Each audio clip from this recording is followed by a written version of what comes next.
Sir नमस्कार। मेरे लिए बहुत बड़ी खुशकिस्मती की बात है कि आपसे मैं रूबरू हो सक रही हूँ। सर मैंने एक शेर पढ़ा है, मैं अकेला ही चला था जानिबे मंजिल, लोग मिलते गए कारवां बनता गया।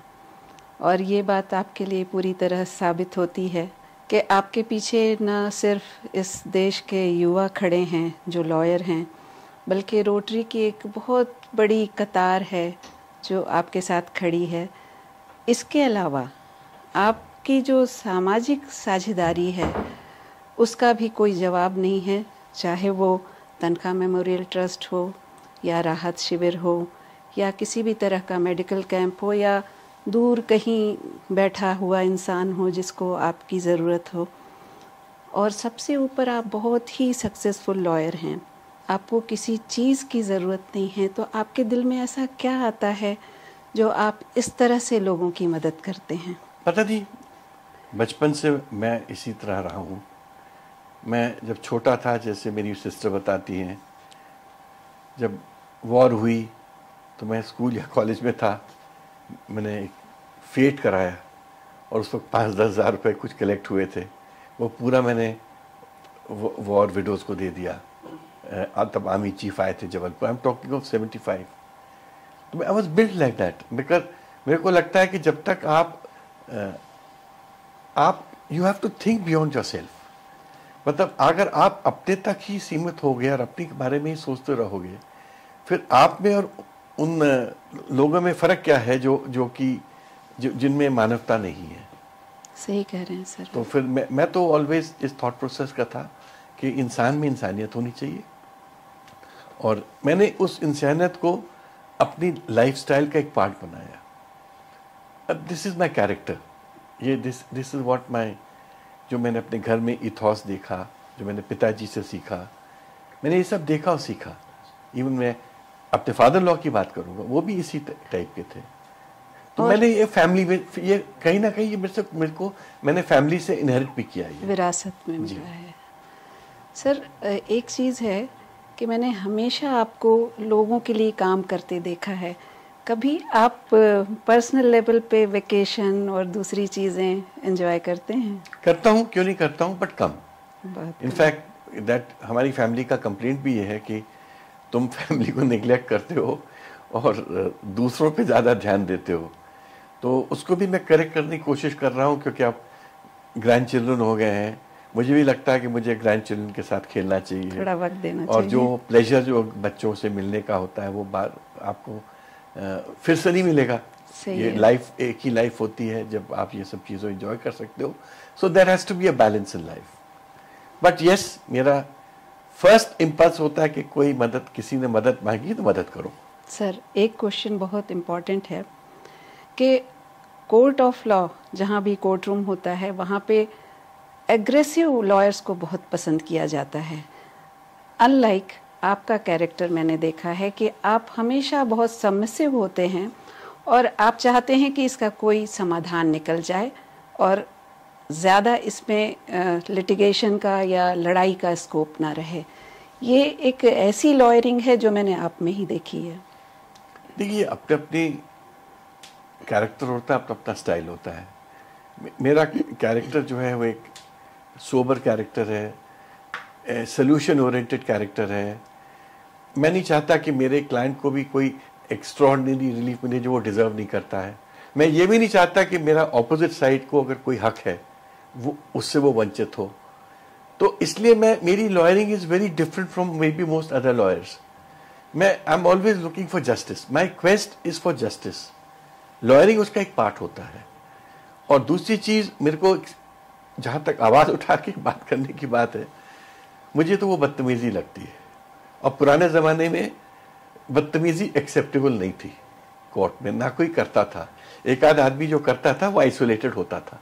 अभी रिसेंटली सुप्रीम कोर्ट में भी कुछ कंटेम्प्ट के मैटर्स आए हैं जिसमें लॉयर्स तेज़ आवाज़ में बात करने पे ही कंटेम्प्ट हुआ है।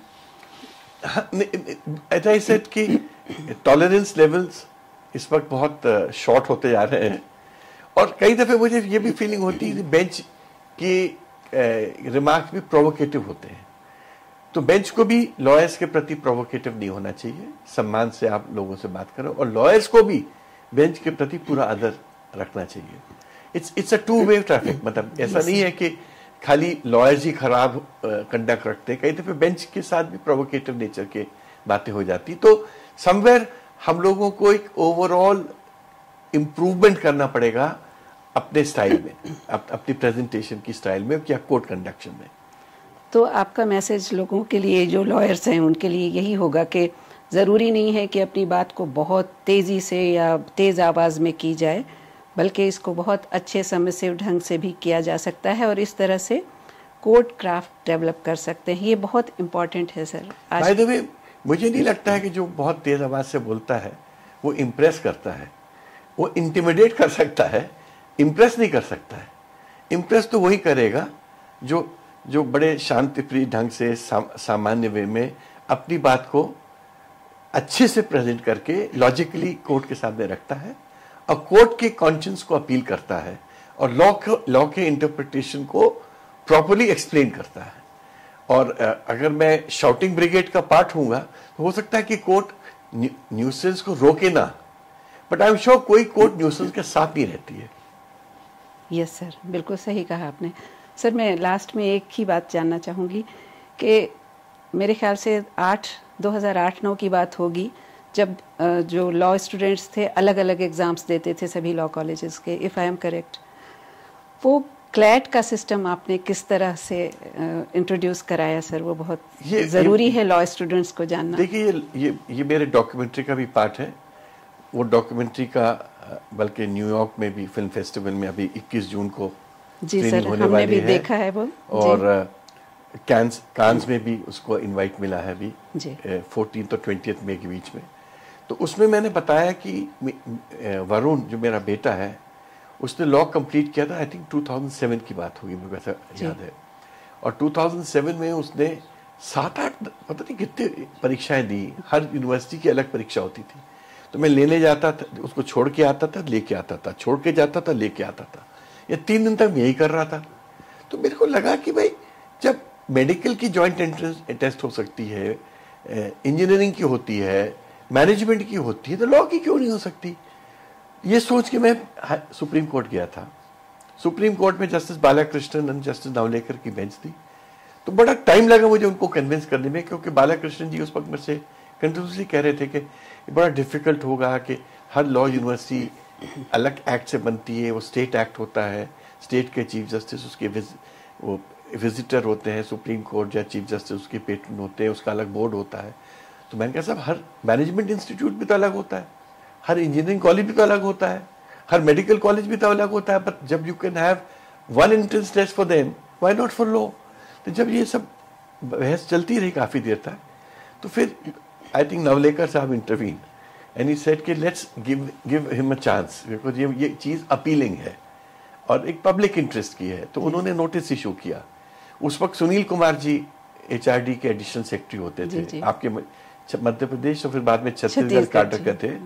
और professor Moolchand Sharma was vice chairman UGC, जो मेरे प्रोफेसर भी हुआ करते थे लॉ फैकल्टी में। और आई डोंट रिमेम्बर कौन थे जो बार काउंसिल ऑफ इंडिया के चेयरमैन थे। मैंने तीनों से बात की। मैंने कहा देखिए नोटिस आप तीनों को इशू हुआ है, आपके पास नोटिस कल परसों में आ जाएगा, and you have a historic opportunity to make a scheme जिससे कि कॉमन एंट्रेंस फॉर लॉ हो जाए। उन्होंने बैठ के एक अच्छी सी स्कीम बनाई। फिर जब वो स्कीम सुप्रीम कोर्ट में पेश हो गई तो फिर हमने सुप्रीम कोर्ट को बताया कि साहब से स्कीम बन के आ गई है, और government also feels, UGC also feels, bar council also feels कि कॉमन एंट्रेंस टेस्ट होना चाहिए जिससे लाखों बच्चों का फायदा हो, परेशानी दूर हो। तो सुप्रीम कोर्ट ने बड़ी ग्रेसफुली उस चीज़ को एक्सेप्ट किया और वो स्कीम बिकेम क्लैट। और क्लैट पहले आपको याद होगा, आई थिंक एक पर्टिकुलर कोई लॉ स्कूल उसको कंडक्ट करता था, फिर बाद में उन्होंने कहा कि बारी बारी से डिफरेंट लॉ स्कूल इसको हर साल कंडक्ट करेंगे। तो अब एक बहुत वेल वर्स्ड सिस्टम बन गया है, बच्चों को बहुत राहत और एक एग्जाम में लगभग आप 90% ऑफ कॉलेजेस कवर कर लेते हैं। अब बहुत कम ऐसे कॉलेजेस हैं जो क्लैट के एम्बिट के बाहर हैं। तो इससे जो बच्चों को परेशानी होती थी वो दूर हो गई। तो I always like to find solutions. Sir ये बात बच्चों को पता नहीं है, ये बात बच्चों को पता होनी चाहिए कि यू आर बिहाइंड दिस। अब मैं क्या करता, मैं इसका एडवर्टाइजमेंट तो नहीं कर सकता था। सर मैंने तो अपनी ड्यूटी पूरी की है। जो मैंने मैंने एक गलती कही है, भ्रांति कही है, जो मैंने प्रेवलेंट सिचुएशन में देखा, उसको एड्रेस करने की कोशिश की। फॉर्चुनेटली हेल्पिंग हैंड्स आ गए, जो सब तरफ से सपोर्ट मिला, और सबके सपोर्ट से क्लैट का जन्म हो गया। और आज क्लैट एक one of the most important exams है। और आज लॉ बड़ा प्रीमियर कोर्स है, और लॉ नेशनल लॉ स्कूल्स के admissions highly sought after admissions. Sir मैं खुद भी लॉयर हूँ और रोटेरियन हूँ, और कहीं ना कहीं मैं आपसे हर तरह से जुड़ी हूँ जी। बस एक आखिरी सवाल है आपसे, आप औरतों का कैरियर लॉ में कैसा पाते हैं? मैंने तो आपकी लास्ट वीक जब मैं नेशनल लॉ स्कूल भोपाल गया था, और जब जस्टिस तनखा मेमोरियल मूड चल रहा था, उसके फाइनल्स के बाद जब वैलिडिक्टी सेरेमनी चल रही थी, तो मैंने हंसते हुए उसमें chief justice of Madhya Pradesh भी थे और बहुत सारे जजेस थे, सब लोग थे। मैंने कहा कि देखिए, हमारी लड़कियां लड़कों से कम नहीं है, और लॉ स्कूल में more than 50% are girls now. और मैं आपको बता रहा हूं कि उनको अब आरक्षण की भी जरूरत नहीं है। In the times to come ये गर्ल्स एक्सेल करेंगी और अपना पोजीशन खुद बनाएंगी। तो सब लोग ने एग्री किया कि अब आरक्षण की बात हम जरूर कर रहे हैं महिलाओं के लिए, बट महिला खुद पढ़ लिख के अपने आप को एम्पावर कर रही हैं, और आज लड़कों से आगे हैं लड़कियां, और स्पेशली लॉ कॉलेज में तो मैं कह सकता हूं। Yes sir. तो इसलिए लॉ में लड़कियों का भविष्य बहुत उज्जवल है।